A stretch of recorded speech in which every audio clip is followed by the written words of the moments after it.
A very good afternoon to you, Stephen. Well, I'm joined by someone that I'm now going to name Mr. Deputy.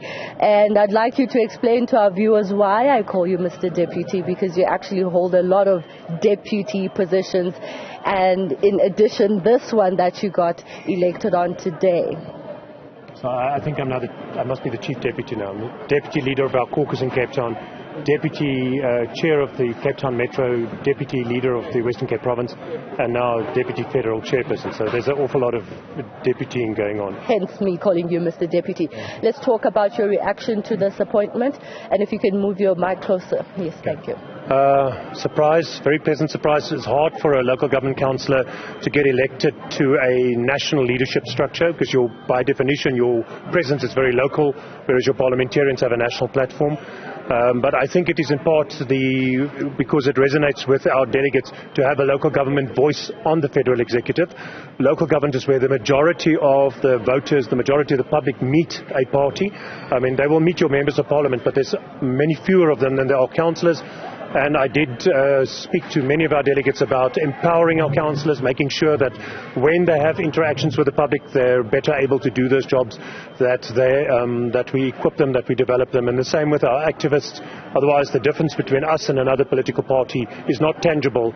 The only tangible difference we can make is to empower, train and upskill them, and that's been a big part of the conversation with many delegates. Mm-hmm. So you are a very well-known official within the Democratic Alliance, similarly to those who contested the same position that you contested, for example, Anton Brudel, Soli Malatsi, who are now elected as well in the same position that you hold now. Now, there has been reports in the public domain that the party seems to have chosen contestants to come up against senior members of the party, and they've fielded sort of weaker candidates, because now what they're saying after the announcements of who won, they're saying it was obvious JP Smith was going to take it. They're saying it was obvious John Steenhuisen was going to be re-elected, and they're saying people like Soli Malatsi, for example, who are also quite, famous, so to say, within the ranks of the Democratic Alliance. What do you say to reports that there was a strategy behind putting people like Lungile Penyane, for example, who were not known even by members of the party? So I think this is an illusion that some people may labor under. I promise you, nobody invites you in a political party to step forward. You lean forward by yourself. You need to have a belief that you're worthy and capable of doing something, and then you make yourself available for the position, and then you contest the position. Nobody invites you. There is no central leadership structure or strategy to do so. It is a fiercely contested space, as it should be. That's healthy for an organization to have that contestation. When you arrive at the situation where people automatically stand back and everybody's too scared to contest, you're too scared to oppose the leader, then your party is in a very dangerous state. So this kind of very open, very transparent, very intense competition is healthy. It's in the interest of the voting public. It's in the interest of the health of the organization. And several of these outcomes today are genuinely surprised us. Who is deemed to be inside and outside of establishments and who got elected is definitely surprised some people. So you absolutely cannot believe or know beforehand what delegates will do. They will surprise you, and it's very much about where they feel the need for leadership and help and support is. The DA prides itself in being a non-racial political party. The Federal Council Chairperson Helen Zille has reiterated that, and many other leaders, including the youth leader of the DA, who actually spoke to a resolution that was passed insofar as colour, if I may say, is concerned in the organization, saying that they don't want to view people as black, white or coloured. They just want to view them as voting South Africans. Now, given the leadership that has been elected today and the racial demographic, and we are already monitoring the reaction from South Africans whom you want to vote for the party, and their reaction is, why only one black person? So that you have to ask every single delegate who's here, because if you looked at the delegates today, if you played your camera over the delegates, you will not find in South Africa another assembly in a political party that is this diverse. You definitely won't find it in the ANC. You definitely won't find it in the PA. You won't find it in any other political party, an assembly this diverse. And when a delegate says to me, I trust that person to do the best possible job, because remember, most of these positions are inwardly facing. They're about organizational health. They're positions that deal internally with the party, with the systems of the party, the finances, the internal organization, the various structures that make the party work and work towards the organization's health. The delegates will very much decide who they see there. And if you look at the candidates list, those are very diverse. So delegates will choose who they think will do the best for them. And I spoke to many delegates who were willing to rank me higher than candidates who were of the same race as them. There are delegates who said to me, I will vote to rank you first because I know of your track record, I know you will work, I know I can count on you to do the right thing. And that's, for me, commendable. That means that maybe we are well on our way to not seeing people simply as a proxy for a race group. You know, we fought against apartheid, so we wouldn't all just have to be a representative of a demographic grouping, that we could just be South Africans, each one of us, a person which brings their own sets of skills and talents. And that's what I think happens here today. That delegates choose who they see and that they feel represents them. They have a full menu of options. And if they're choosing a person a white candidate over a black candidate or coloured candidate or otherwise, it's because they have options, but that's the candidate they think will work for them. We're going into 2024, the general elections, quite a crucial time for South Africa. Now, given the fact that John Steenhuisen won over a black female candidate in South Africa, given the history of South Africa racially, do you think South Africans will trust the Democratic Alliance to be able to assist it in growing? The new re-elected federal leader, John Steenhuisen, set up a target. I think he said 51% that you're looking at for at least 2024, and of course the predictions of coalitions. Now, with all of that said, do you think South Africans will trust the DA and give the numbers that you are now putting as your target? So I think almost 3 decades of ANC governance has taught voters that race is not a reliable predictor of the quality of leadership, that they must look for characteristics in individuals and that you cannot prejudge by race whether that person is going to have your interest at heart or not. The ANC is a walking example of that. I work in Langa in Cape Town. If there's one lesson I've learned from Langa and many other communities, is that voters do not care what race you are. Voters care whether you can fix the problem that they have. But they feel that you don't care for them as people in the townships. I mean, we drive into places like Nyanga and Langa and Kailicha and Philippi, and there are potholes, huge potholes. I mean, a child died when they fell into somewhat of a pit. And these are the things that worry the voters in the Western Cape, because if you go to the CBD, the heart of Cape Town, you will not see a pothole, JP. You will see services. You will see CCID, security people. You will barely get pickpocketed. But if you walk in Nyanga, that's a totally different story. Yes, you have mentioned the fact that you did manage to get Nyanga out of being the murder capital of South Africa. But the reality on the ground is that the voters that you want feel neglected, particularly the black voters and the colored voters for that matter. But this is precisely why we say to voters, how many times are you going to re-elect an ANC ward councillor? You know, you have tried and tested the ANC over many elections now. Another local government election will present itself in 2026. You have a chance to change your ward councillor. Do not continue to elect the same failed councillors that you elect for yourself. Every part of the city has access to exactly the same resources. In fact, a preponderance of resources goes into our most vulnerable and poorest communities. On the safety and security level, that's true. On a water and sanitation level, that's true. If your ward councillor is not taking the trouble to log C3s, to log service requests in terms of defects and other stuff, the area will look more neglected. And unfortunately, there are some extra DA councillors, more than there are proportional councillors, more than there are ward councillors. So in a place like Cape Town, somebody like me and other councillors are deployed alongside ANC councillors, but not on a 1-to-1 ratio. And unfortunately, it is so that those ANC councillors very often, or most often, do not carry their weight. They are not diligent, they are not addressing the problems, they are not prioritising the problems correctly, also not in their ward allocation budgets.